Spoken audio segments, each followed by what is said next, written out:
The agony of democracy. I am time. I have no beginning and no end. But you have a beginning and an end. This is the reason why I need to break my silence and tell you that if the human race, which considers itself the most intelligent race, is destroyed by its own hands, then it is not intelligent, but deserves to be called a foolish race. Today the entire human race is so close to extinction, as it was never in the past ages. Many nuclear-armed nations have the power to destroy this earth many times. If this power comes into the hands of a lunatic, then destruction is certain. Humans have given birth to many types of separatism, and among the separatist powers, the power of nationalism is a greater power than caste and religion. It has taken far more lives than all the separatist powers prevalent in human history, such as racial discrimination, caste discrimination, religious discrimination, etc. And has also accumulated the biggest and most dangerous weapons. How can that which divides people be justified? Even if it is nationalism. Nations are mainly made up of three types of systems: monarchy, communism and democracy. But democracy is the system that people should adopt, because it is a system made by the people, for the people. There is no place for separation in it. The masters of this system are also the people. All the separations like caste, religion prevalent in democracy were tools made to keep the monarchy alive. These have been left in democracy after the fall of monarchy. These separations should also be buried at the same place where monarchy was buried to establish democracy. Democracy, which has a constitution that has the qualities of equality, continuous renewal with public consent and justice, is the most advanced system among all known systems. It has the power to make all the people on earth happy and prosperous. But democracy will be able to give its full benefits only when it goes beyond national boundaries and becomes a global democracy. The boundaries that were created by the kings for the monarchy are able to divide all the democracies into different democratic nations. The reason for this is that the citizens of all democratic nations have considered the current national boundaries of democracy as the final stop. Divided democratic nations are just a stop, and global democracy is the goal and destination. When humans have eliminated almost all the kings, then why should we consider the boundaries made for the ownership of the monarchy as our only land? The entire earth is the motherland of every man. Therefore, the world should turn into a global democracy. Until democracy becomes global on the entire earth, until all national boundaries and beliefs of nations are abolished, until the entire world is governed from a democratic platform, humans will not be able to enjoy all the benefits of democracy, and the threat of the Third World War will not be averted. And with nuclear weapons, the next World War is sure to be the last war for humans.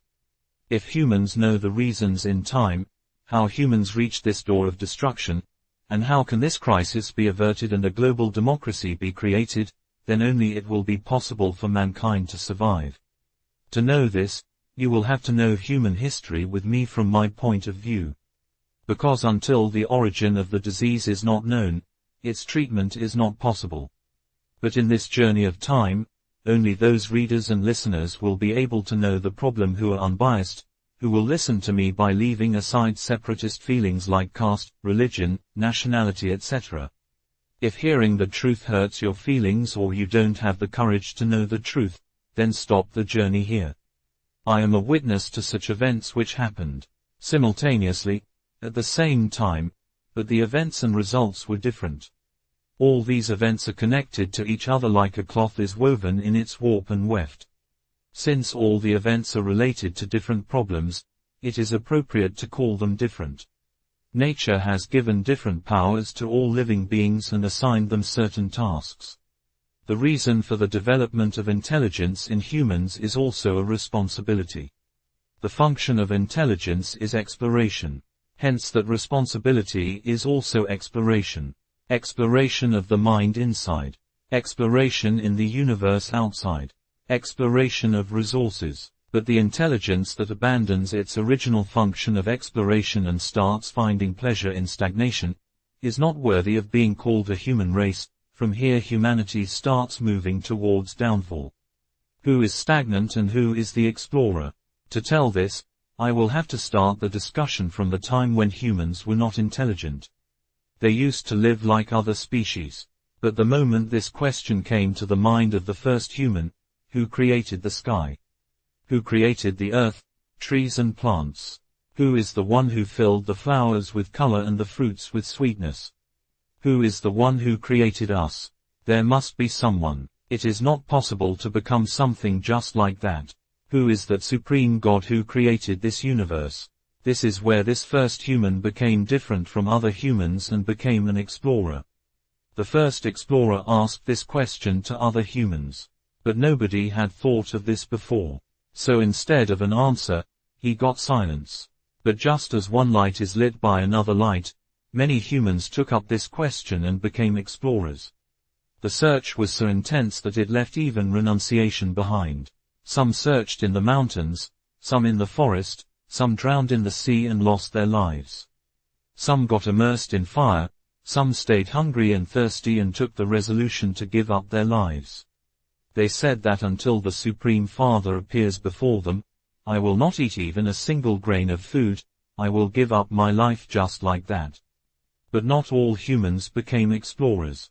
There were some stability-loving people too. They only knew how to enjoy. Happiness is the reward that nature gives to humans in return of exploration.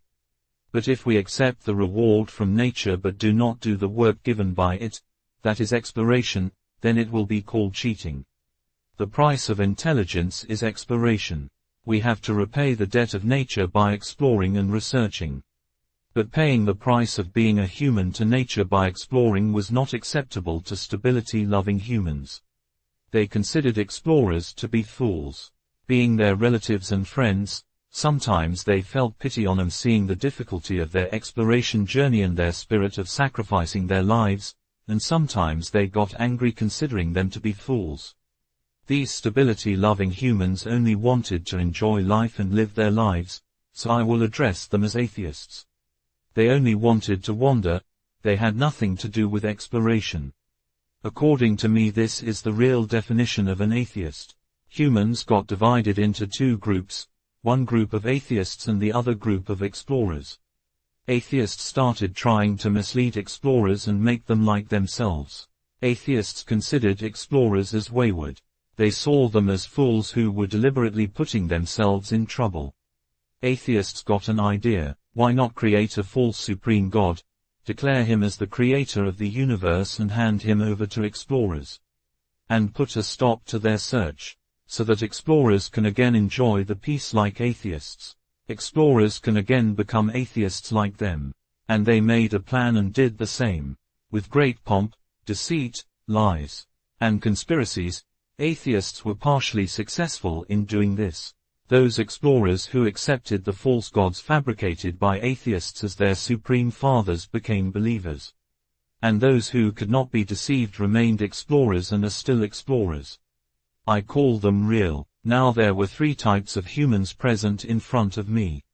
First are atheists, those who created false gods. Second are explorers, that is, those who are real, those whose journey of search is still going on, inside as well as outside, that is, they are engrossed in meditation, inside the mind, on earth and in the universe. Sometimes as NASA, sometimes as ISRO. Third are believers, those who accepted the gods created by atheists as the Supreme Father God, resolved and ended the search, gave up their questions. Those who became believers, accepted the form suggested by atheists as God, accepted him as the creator of the universe and the Almighty. To cash in on their feelings like fear and desire, they started going towards the God given by the atheists. They started trying to please that God with policies like respecting him as an emotional personality like them, worship, adoration, request. This is where faith was born. Because the atheist gave birth to faith in the believer, and suggested God, so the believer feels that the atheist is closer to God than him. Because he came to know about God before me. He is the one who brought us together with God. So the believer considered the atheist to be equal to God, if not God. The atheist was also very happy to receive this honor. He gladly accepted to be the middleman between God and the believer. This was the moment when the believer accepted the mental slavery of the atheist. Anyway, a lie needs crutches to walk, and the atheist himself became the crutch of the lie he created. By becoming the middleman between God and the believers. If the crutches in the form of atheist are snatched from faith, then faith will not be able to walk even a few steps. Every child born to a believer is a seeker. This is why children have questions, lots of questions. Some questions arise because the child's mind is unable to accept the supernatural power of faith. But the believers snatched away the questions of their children and started giving them the imaginary God given by atheists as answers. Their questions were snatched away. The value of questions, i.e. curiosity, decreased in the minds of children. Even before the edge of curiosity, the greatest quality of humans, was sharpened, they started making them pathy, i.e. adept at following. Without questions, the children of believers became like the hard disk of a computer, i.e. the capacity to store data is very high but the ability to search, i.e. the process, is weak. They became followers, and following made the believers the slaves of atheists generation after generation. Who is God? This question gave a new form to mankind, a new direction. It gave birth to the real, atheist, theist and faith. This gives us an idea of the power of questions. This shows how powerful questions are, how they can change lives. This question is very important for the explorers, i.e. the real ones, that who is God. But until the real ones get a satisfactory answer, their search will continue. Without making noise, continuously. Till now, this search may not have given God to the explorers. But they got many such discoveries as a gift, which made human civilization the leader among all living beings. Because the search of explorers is not limited to finding God only. The real ones are searching in all directions. But the only question that changed the world was not who is God. From time to time, such questions have arisen, which changed the entire human race for ages. One such question arose in relation to the supernatural power of the seed to give birth, which was related to the conception of a woman and the birth of vegetation from the earth. This question arose in the mind of man at a time when man could not relate the intercourse between a man and a woman to conception. It is natural that today this discovery may not seem like a discovery to you. But this discovery was even bigger than the discovery of the force of gravity. The human brain was not so advanced that it could relate an event like intercourse that happened 9 months ago to the birth of a child born 9 months later. According to that, women used to give birth. Automatically, vegetation would grow from the earth, that too automatically. The mother's relationship was the only present relationship among living beings. The father's relationship was non-existent. The importance of seed was not yet known to humans. The only reason for intercourse was to get pleasure. So there was no such compulsion for the woman to have intercourse only with one man. But the questions were going to change everything. After all, for how long will this question not come to the mind of man that the women who could not have intercourse with men, could never even become pregnant? What is so special about intercourse? This was the second question, which discovered the power of the seed and changed the society of mankind.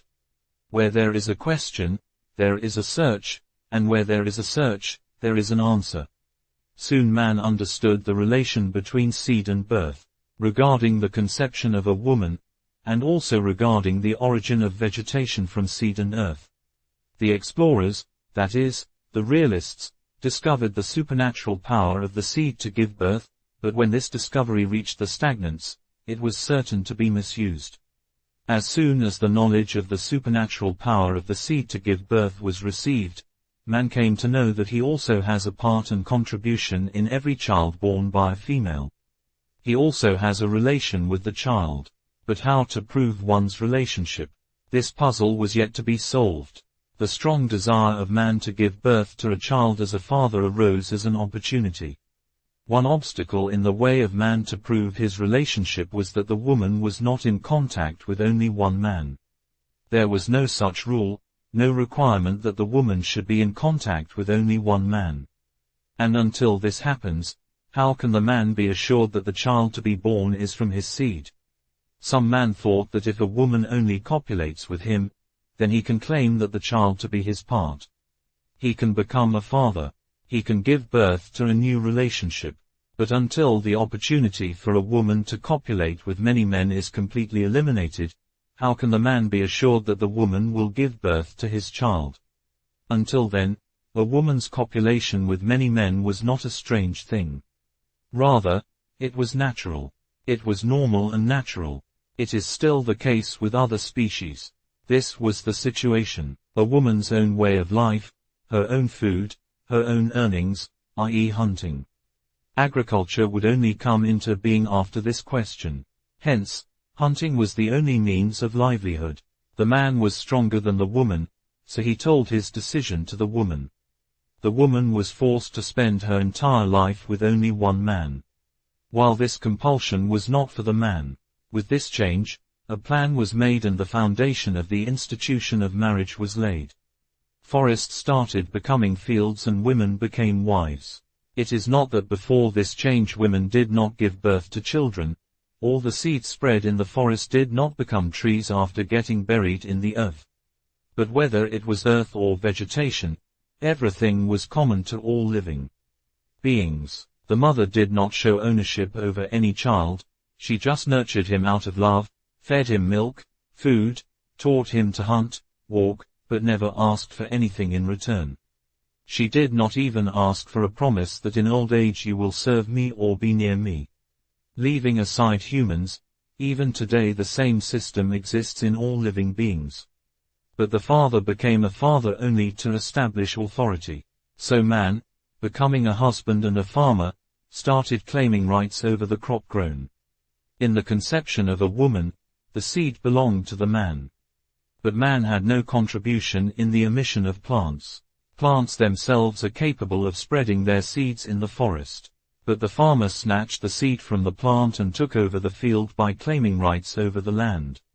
And the farmer became the owner of the crop grown.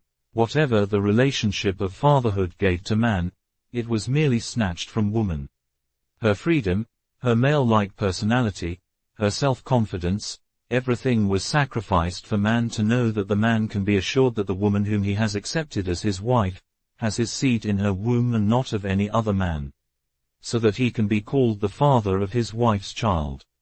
Unfortunately, it would take ages for the DNA test to come into existence. Otherwise, humans would not have needed an institution like marriage. A woman would not have needed to give up her freedom, desire, self-respect and self-confidence by becoming a wife. Humans would have known through the DNA test who is the father of which child. The world would have continued to function naturally. Neither would there have been a need for the institution of marriage nor would women have to take a vow to have relations with only one man. The basis of any relationship would have been attraction and love, which has been arranged by nature itself. But all things are not possible overnight. Every invention takes time to come into existence. That is, until the DNA test method came into existence, it was everyone's compulsion for women to accept the man's will and for men to bring into existence the institution of marriage to give birth to the relationship of a father. This cycle of events was bound to happen. It is sad when even after the invention has been born, man is still bound by his traditions and remains a follower of the line. That is, he is bound by traditions. Of course, bringing the institution of marriage into existence was only a desire and need of man, but man could never be happy by being obsessed with becoming a father.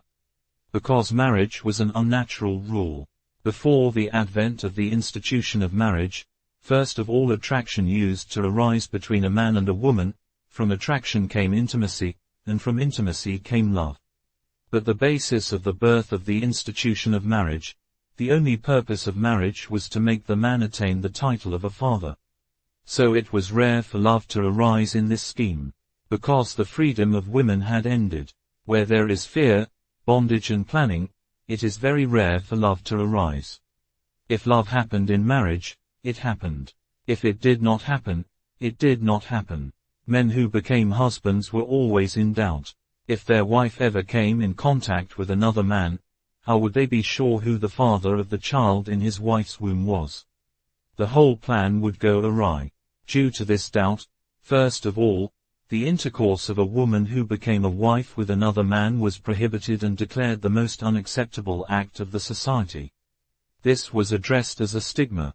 The intercourse, which was born out of attraction, became bound by the rules and regulations of the institution of marriage. The free movement of women was banned. She was made a prisoner within the four walls of the house. The need for humans to cover their bodies was born. From here the foundation of the purdah system was laid. The man who became the husband could not even trust his wife's blood relatives that they would protect his father's interests impartially. So it became impossible for the husband to leave his wife in their presence. That is, the practice of girl gift Kanyadan had to be brought into existence. Giving the girl as a gift to her husband, that is, due to the Kanyadan practice, the woman was now completely handed over to the man. After marriage, the woman had to spend her entire life not among her blood relatives but under the supervision of the husband's blood relatives, such as mother, sister, etc. The man made the marriage rule, became a father. After becoming a father, he became engrossed in the love of his sons and daughters. But the need for the girl gift custom, Kanyadan, for the existence of the institution of marriage shook the man. Now he had to lose his own female lineage. As you sow, so shall you reap. To keep the daughter, a piece of one's heart, alive as a father, it became necessary for every father to donate, due to the tradition of Kanyadan. Because donating his child after attachment was not easy for any father. Hence, fathers started losing attachment to their daughters right from their birth. They started considering them as someone else's property. If a girl has become someone else's property and it is necessary to donate it one day, then why should the father protect and nurture her? He should donate it as soon as possible before he gets attached to his daughter and become free. Thus, child marriage was born. For a father, sending off his daughter after her marriage became the final farewell, so the father also started performing his last duty by sending off his daughter with dowry money. The foundation of the dowry system was laid unnecessarily and unknowingly. Due to the greed for dowry money, one after another suitable grooms started becoming available for the daughters of rich fathers. As the options of eligible grooms for a poor father kept on decreasing, getting more dowry money became a symbol of the groom's eligibility in the society. The father got trapped even more in the vicious circle of dowry system. In some societies, the father adopted the custom of killing the girl child as soon as she was born, which is still continued by female feticide. Even after the advent of the institution of marriage, the natural law of attraction did not end. An attempt was made to end it by making strict rules as part of a plan, due to which the rules of marriage and the principle of attraction became rivals of each other. Whenever attraction arose, the rules of marriage and the husband came in the way. Husband murder became the solution. It had become common for lovers to kill their beloved's husband through conspiracy. So, to make husband murder ineffective, the remarriage of a widow was abolished. Even then murders continued. The rules also kept getting complicated. Now it was also prohibited for a widow to wear makeup and keep her hair cut. Murders still did not stop. So, if a woman's husband died before her death, she too had to accept death along with him. Such a rule was made in the society. Even after becoming the father of a son, the man was not happy. Often there were conflicts between the sons over the family property. Family discord became a pain for the father. What is the point of all this sin and trouble? Just for the man's obsession to become a father. The unfortunate thing is that today there is no need for any of the above rules to prove the authenticity of the relationship of a father. Today humans have a system like DNA testing, but still humans are still carrying the old, harsh, complex rules. Women will have to rekindle their lost self-confidence and become self-reliant again. She will have to choose self-reliance, self-respect and awareness over marriage. Today, democratic administration is present to provide equal rights and protection to women as well as all citizens. If relationships are formed out of attraction, then keep in mind that if relationships formed out of attraction do not reach love even after intimacy, then their lifespan is short. This is natural and instinctive. Therefore, both men and women should not consider the relationship permanent until the intimacy formed out of attraction turns into love. And unless the relationship is permanent, she should not give birth to a child. Even then, if a woman wants to give birth to a child, she should ensure that she is capable enough to raise the child on her own. As mothers of all species except humans do. Otherwise, be it a woman or a man, they should know that this life has to be lived on their own strength till the last breath. The reason for giving birth to a child can be to keep nature running smoothly. Not to bring someone into this cruel world for one's own entertainment or slavery. That is, a person should think 1,000 times before giving birth to a child. The guardians of the girl child should stop making the daughters parasites in order to keep the institution of marriage alive. The society no longer needs rituals like marriage, kanyadan. Be it a son or a daughter, they should be taught to judge people, and then let them choose their own relationships. Let them take their own decisions about their lives. It is natural for relationships formed out of attraction to change in life. One should always be alert for this. Before the advent of the marriage law, men and women were different only on the basis of biological structure. But after the advent of the marriage institution, the above rules actually made a human being a man or a woman. After the end of all these rules, the mother will be able to give birth to a child again. Not a boy or a girl.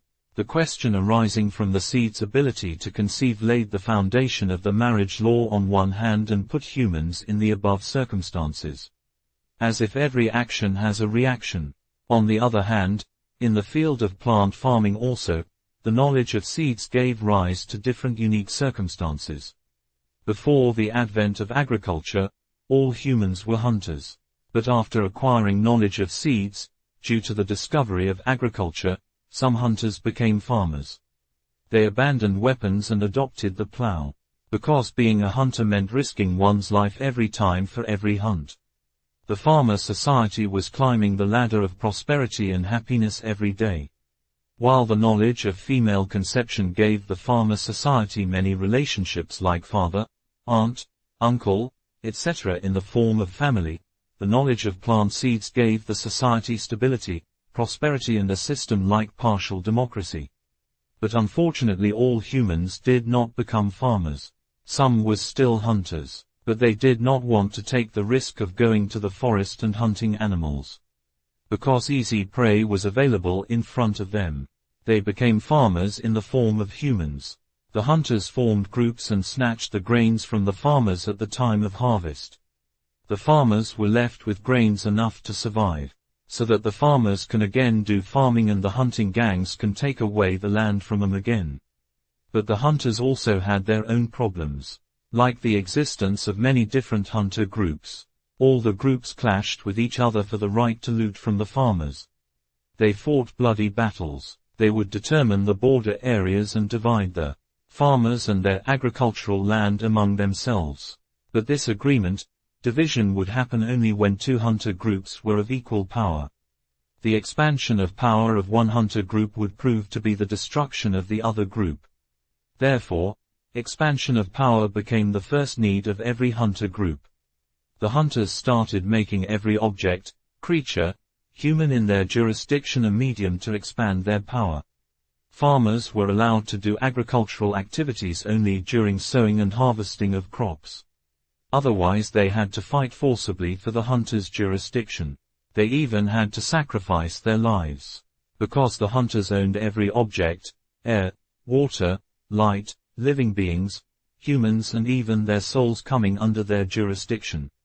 The hunters were autocratic. The male children of the farmers were forced to become second-class soldiers and sacrificed in wars, while the female children were sacrificed for the entertainment of the hunters. The farmer community could not even protect their own book of living rules, i.e. constitution and the democracy from the hunters. Forget about the army, they could not even form an administrative force to protect the democracy. Weapons were available only for the wars fought in the interest of the hunters. No weapons were available for the interests, subsistence, rules and social governance of the farmer community. Because the hunters always feared that the weapons available in the name of social security may become a means of rebellion. Due to this, neither any society or administration could be formed nor any constitution could be implemented. Still, by gathering courage, groups of farmers dominated the hunters many times. And partial democracy was re-established.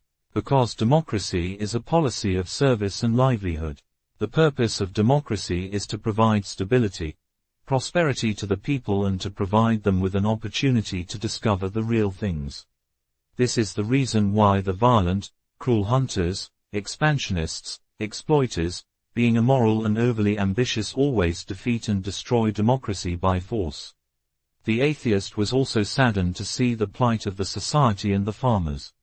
Or it can be said that in the continuous wars waged by the hunters, the sacrifice of the farmers had increased to such a level that if the crop was sown, then due to the death of the farmers in the wars, there would not be enough farmers available to harvest the crop. And if the crop was harvested, then there would be no one to sow. A situation like famine would arise. The atheist had the power of faith. He again decided to change the axis of the society. Except the realists, whether it is the hunter group or the farmer society, feelings like fear and desire were available in the form of faith in all. And due to these feelings, most of the farmers and hunters were also believers. And all the believers bowed down before the atheists who became the middlemen of the God created by them. So, under a plan, the atheists first secretly created a new constitution. And through a conspiracy, they planned to declare that constitution as the constitution created by God. Those who did not follow the rules of this constitution were punished not by the administration or the court, but by God himself. According to the atheist, those who did not follow the rules of this constitution were punished after death, in the virtual world or in the next life. Those who followed were also rewarded. Glorifications of divine power were also collected, so that the fear of God does not let humans have the courage to do anything against the constitution. Following this constitution became the first duty of the believers, i.e. religion. That is, religion was born from the union of faith and constitution. In the religious book in the form of constitution, all those rules were available, which were mandatory for all humans to follow. And this was necessary because, according to the atheist, these rules were made by God himself for humans. Being a believer, the acceptance of religion by the hunter meant acceptance of religion by all humans, willingly or not. Be it a believer or a realist. In these rules, not only the interests of the farmers were protected but the interests and challenges of the hunters were also protected. For example, hunters used to kill each other to become the leader of the group.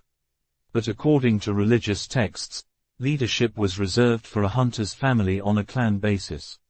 Now the heads of the hunters group were not determined on the basis of strength, but on the basis of hereditary policy. Who later on came to be known as dynasties and kings. And the looted goods from the farmers were called tax lagan. Whether it is a farmer society or a royal family, there are property disputes between father, son and brothers.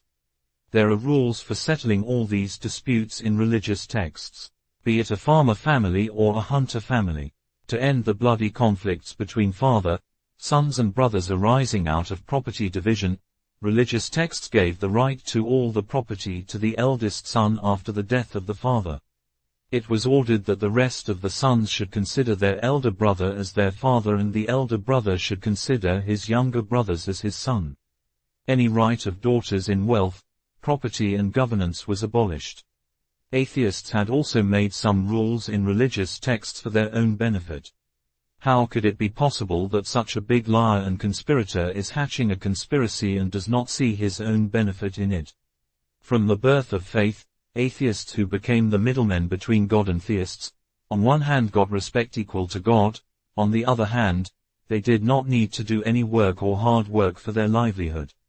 Because whatever gifts the believers brought for God, all those gifts reached the atheists only. But there was a problem, that the atheists realized that the gifts they were getting from the believers were declining. The reason was the increasing population of atheists in greed for gifts. Anyone you see, taking advantage of faith, making some pretense, declared himself an atheist. But the opportunity to get rid of this problem forever had come to the atheists. Immediately the atheists demarcated and determined their community, and reserved it forever by inheritance. Now according to the religious constitution, only the descendants of atheists could become the middlemen between God and the believers. No one else. In this way humans got the first caste. Not only this, as per the religious constitution, the presence of an atheist at all the important moments occurring in the life of theist like birth of a child, marriage, death etc. was made necessary so that the atheist can get God's approval for every event occurring in the life of the believer, and the need of atheists remains in the life of theist from generation to generation. Now it was the turn to make rules to protect the farmers from losing their lives in the war for the king, for which the atheist had planned this whole game. So according to religious texts, farmers were reserved for agriculture only. Farmers were not forced to take up arms for the kings. That is, according to religion, a king who was a hunter could not force the farmer to fight. The provision was made in the religious texts that farmers should do only agriculture. This provision became the second reservation and the second caste. On violating such social rules, a constitution equipped with punishments in the virtual world and divine glorification, that is, a big conspiracy was hatched and the religious texts were presented to the society. As soon as this booklet was presented, the religious era began. Now, sins, injustice etc. have almost stopped happening in the society, that too without any administrative system. Due to the fear of God, people behaved only as per the instructions they got from the religious texts. The exemption given to farmers from war made them such a prosperous society, as it had never been before. Now, atheists who became religious leaders started having a bigger position than kings. Because a king could only exercise authority over a living person. But the religious scriptures written by the atheist who became the religious leader gave him the right to punish the soul and determine the fate of the believers not only during their life, but also before life and after death. An atheist who became the religious leader started ruling over many dynasties. After all, the power of intellect is always more powerful than physical strength. Though the real ones were mostly in search of the real ones, but if the atheist and his virtual religious authority had any fear from anyone, it was the real ones. Because the atheists knew that the fear of faith does not work on the real ones. They were free to point fingers at the real religious authority. Hence, there was always a threat to the religious authority of the real atheists. Due to this fear, the atheists started destroying the real ones by calling them anti-religion and atheists. To completely destroy the realists, the atheists had the support and consent of both theists and the king. But just like every action has a reaction, a big reaction came as a challenge to the religious scriptures and the atheists. Attracted by the exemption given to farmers from fighting wars for the kings, people from other professions like pottery makers, weavers, tanners, blacksmiths etc. also started calling themselves farmers to save their lives. Rather, they abandoned their professions and became farmers. Of course, agriculture was the most important because it was related to foodstuff. But due to the absence of other professions, the balance of supply of goods in the society started to waver. Because for the kings, due to the compulsion of fighting wars forcibly, only farmers were reserved. There was no one else, so everyone started calling themselves farmers and escaping from war. So it was natural for all the kings to have a shortage of soldiers in their kingdoms. So the kings again started facing a shortage of men for war. The kings asked the atheists who had become the head of religion, that if according to these religious texts all the humans start becoming farmers, then who will fight the war for us? In this way, the very existence of the kings will be in danger. Seeing the kings rebelling against the religious scriptures, the religious leaders felt the need to add some rules to their religious scriptures so that people associated with other professions could not declare themselves as farmers. They thought of a way that if all businessmen are given separate identities according to their profession and their business rights are reserved for hereditary purposes, then other businessmen will never be able to declare themselves as reserved farmers.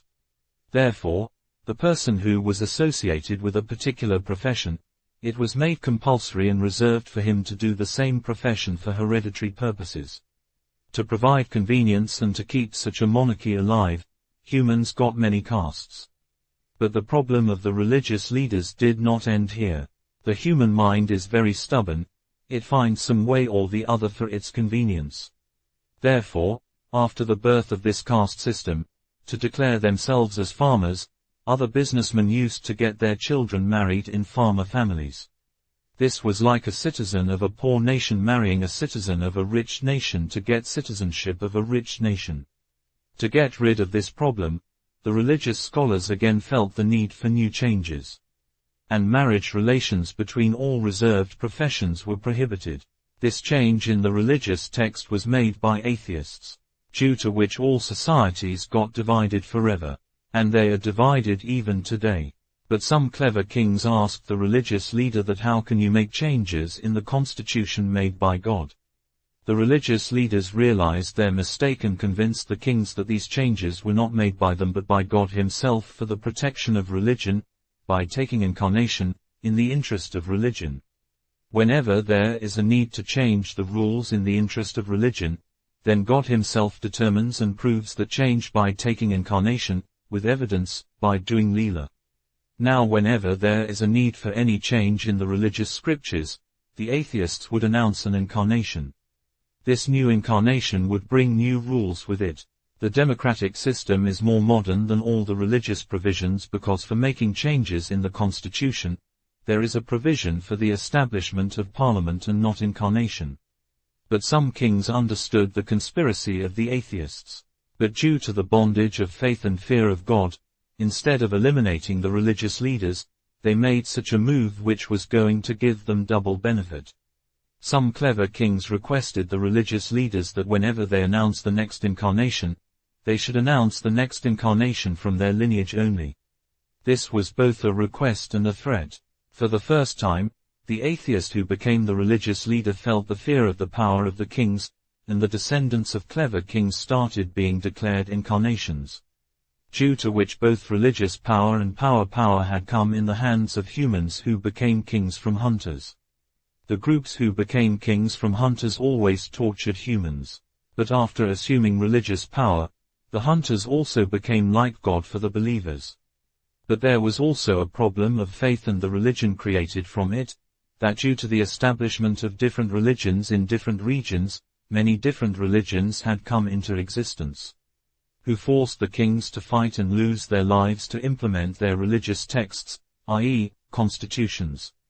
Humans were constantly sacrificed in these religious wars and power wars. The autocracy, oppression and greed of the ruling and religious power continued to throw humans into the furnace of power. Monarchy and religious system together dominated the world to such an extent that humans could not imagine a society without it. Slavery to kings and losing lives in wars was considered a natural act by humans. Slavery was ingrained in every vein of the people. Kings, for pride and to expand their borders, threw humans into global wars. They manufactured such weapons that could destroy the entire earth. When the atrocities became excessive, when some realists pointed fingers at the monarchy, then public awakening started.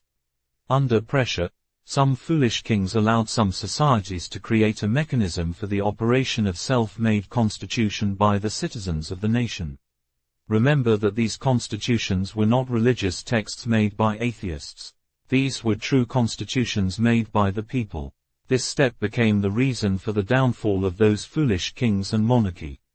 Because this mechanism had provided a platform to the people to unite against the monarchy. Just like a melon changes its color when you see another melon, similarly, one by one, monarchy started getting replaced by democracy in monarchical nations.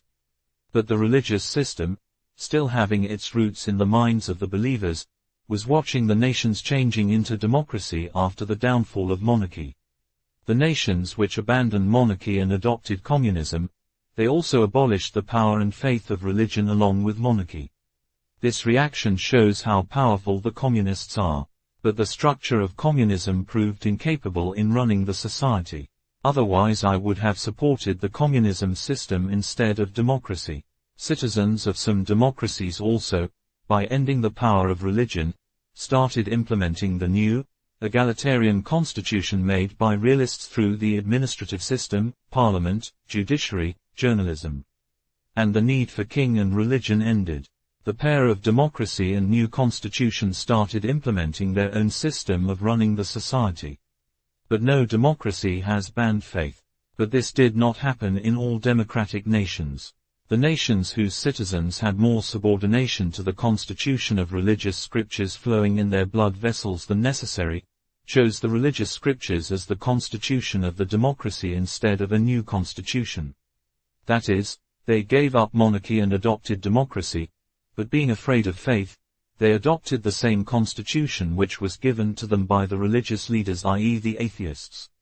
So even today, the believers of many nations, who formed democracy and became kings themselves, are searching for the head of a dictator for their crown. The system created by religion and monarchy are so dominant in the subconscious mind of all the believers that they are not able to accept the democratic system completely. They are riding two boats, which will sink them.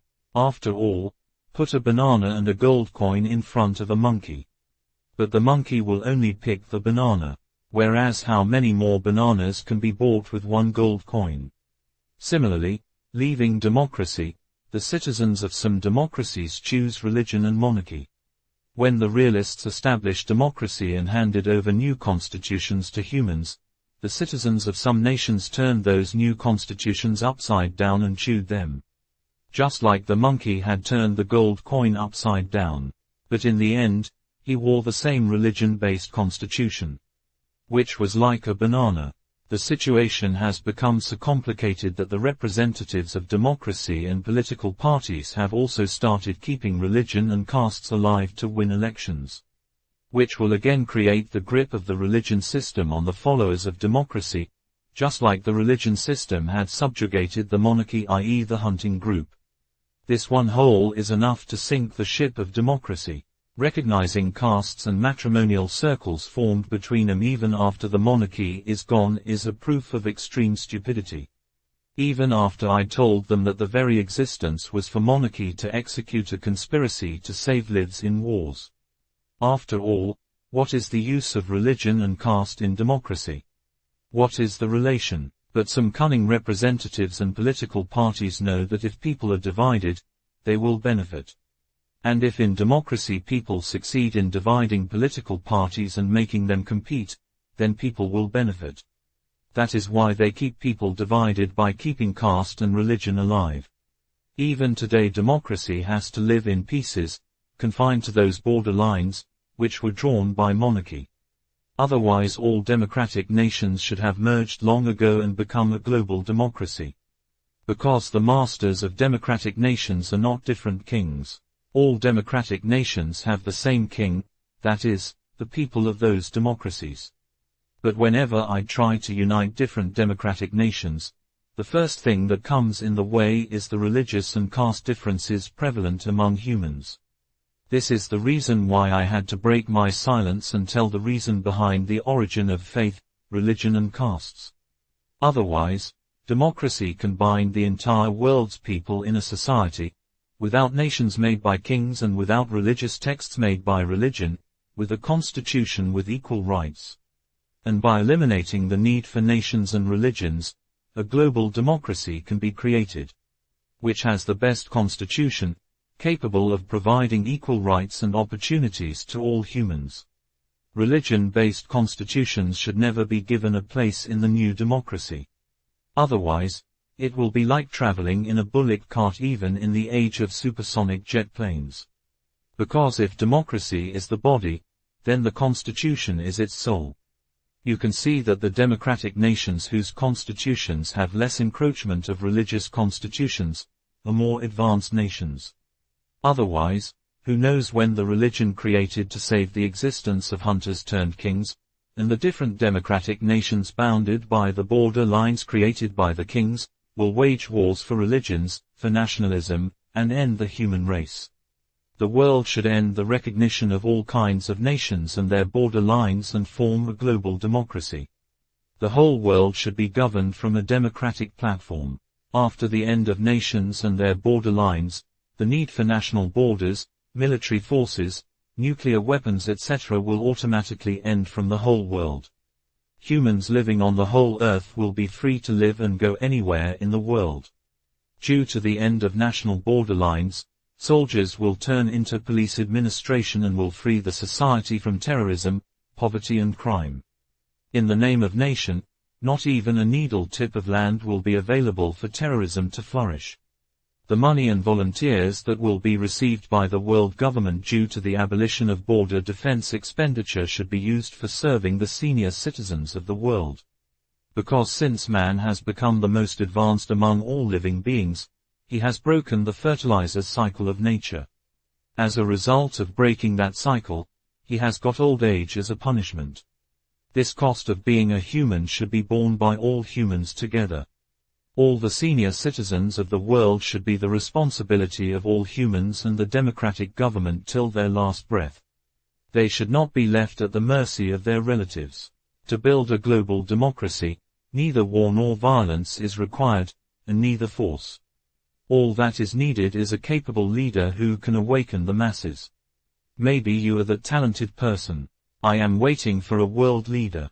There is a race between nuclear destruction and the formation of global democracy. Let's see who wins. Unfortunately, not a single step has been taken so far for the formation of global democracy. Humans with similar abilities and desires live all over the world, who want only peace and progress.